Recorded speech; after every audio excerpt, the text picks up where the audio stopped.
Y'all need a pilot? Josh Hartnett returns after a stellar performance in Trap, a movie I absolutely hated, for Fight or Flight.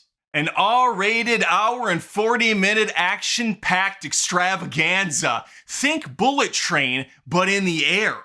You could call it Bullet Plane. I just came out. Subscribe for witty observational humor that's not here, but subscribe here too. Anyway, let's talk about Fight or Flight.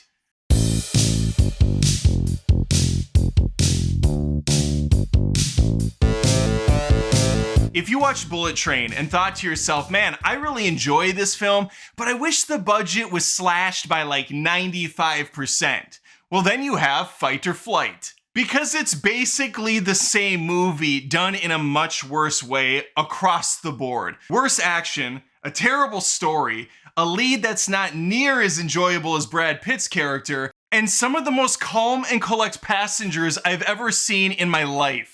Now, before I get any further into this review, if you find yourself enjoying the commentary, please think of liking and subscribing to the channel. I post lots of movie reviews every week, movie rants, roasts, live streams, all things movies all the time. I'd love to have you stick around. All right, I'm going to go spoiler-free for most of this, and then I might dip my toe into spoilers later. I will give you a warning ahead of time. The premise is incredibly simple. The CIA has picked up on Ghost, a mysterious figure who is very dangerous and highly sought after. And this Ghost character has been almost impossible to find. They don't even know what the person looks like, the gender, the race, anything. But they do have one secret weapon. A washed out CIA agent who's been on the run from the government for 2 years. Currently blackout drunk off his ass somewhere in Bangkok. And Katie Sackhoff has his number. She gives him a ring and says, I need you to get back to work. And if he does this for her, she'll give him a get out of jail free card,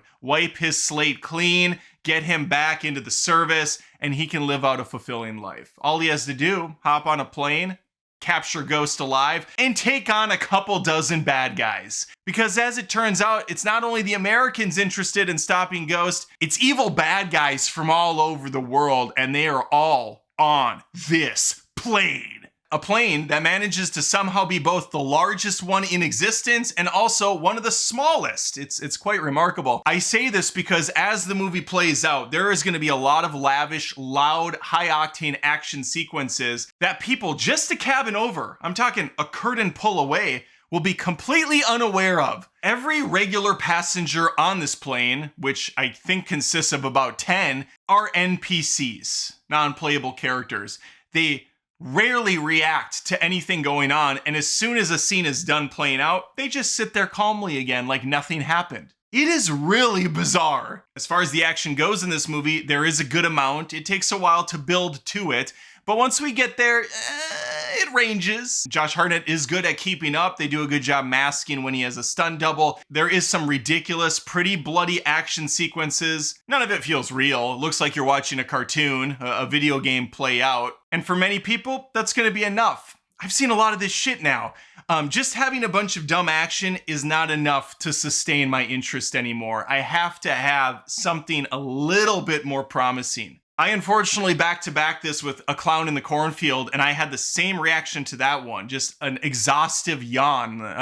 All right, what else do you have? Do we have anything new or fresh to bring to the table? Or is it well made enough with likable, interesting characters that can carry it over the finish line? No? Oh, all right, well, fuck me then, I guess. I wasted half a day watching these. I am going to keep comparing this to Bullet Train because it really does feel like a bad attempt at recreating that film just on a plane instead. Also with the humor, the pacing of the jokes never lands. The way people respond to each other, the punchlines of the jokes, the timing is just not correct.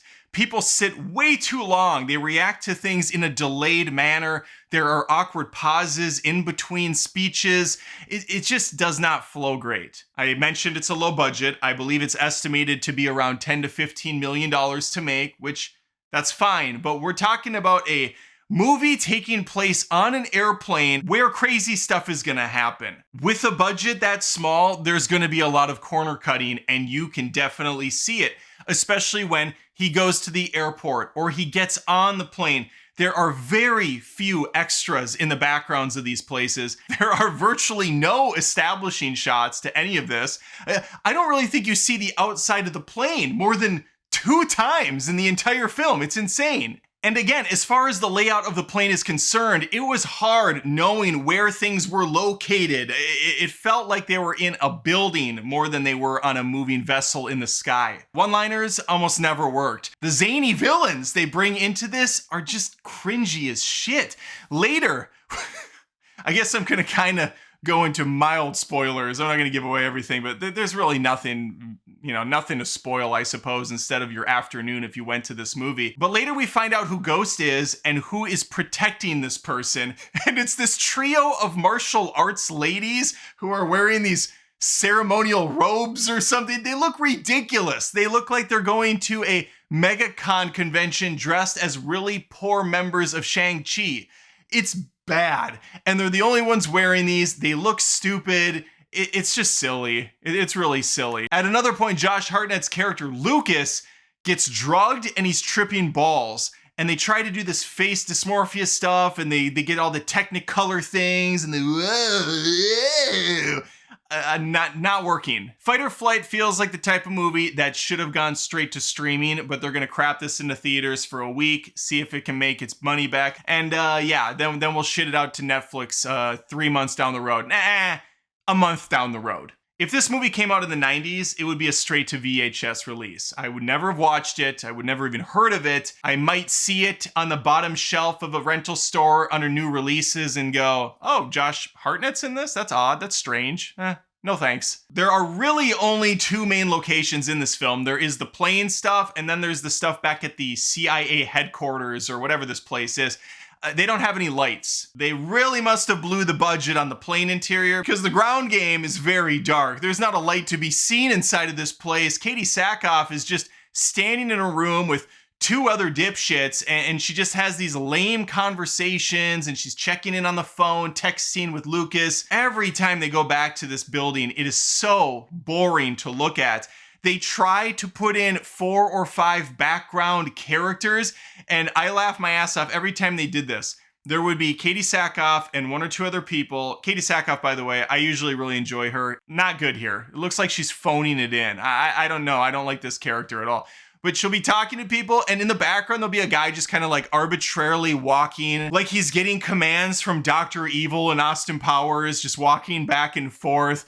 There was a really funny shot I noticed later in the movie where Josh Hartnett's sitting down, he's eating some cookies, and in the background you see the girls kind of just moving around, like doing shit, and all you see though is like a tiny bit of their back and their butt, and it's not like a hot looking shot, it's just poorly framed, and they're barely in there. Bad. I don't know what they're doing with this movie, if they ran out of time and they just had to quickly like whip stuff together. But yeah, things are not framed up the best. Color grading is also an issue. I found the movie to be very flat looking. There's not a lot of detail in this. There's not a lot of color that pops. It's just, it looks like it was not treated very well, if at all. Like it's the raw camera footage they went with. Keep that budget down. So to summarize, you get some zany action, but it's a lot of been there, done that a million times before. We've had 4 John Wick movies. We got Ballerina coming out. We had Nobody. There's a Nobody 2 sequel. There's Atomic Blonde. There was Monkey Man. There are a ton of these action movies that fit in that same kind of mold. Fight or Flight just does it a lot worse with a very lame story on top of it. For me, I would say save your money, watch it when it comes home to streaming. That way you're kind of getting it for free. You know, you're only paying for your plan on that different app. Otherwise, yeah, not worth it. Not worth the trip. If you're looking for a substitute, just watch one of the movies I brought up a second ago. I listed like 7 or 8 of them. Or Bullet Train. Bullet Train I thought was great too. Little long, but overall a fun time. All right, let me know your thoughts below. Leave a comment. Please, again, think of subscribing to the channel, liking this video if you liked it, share it, tell a friend or 2. I want to keep this channel moving strong, and the best way to pump it up is word of mouth. So tell your friends, maybe think about becoming a YouTube Join member or patron at patreon.com/AdamDoesMovies. Hopefully, I'll see you next time.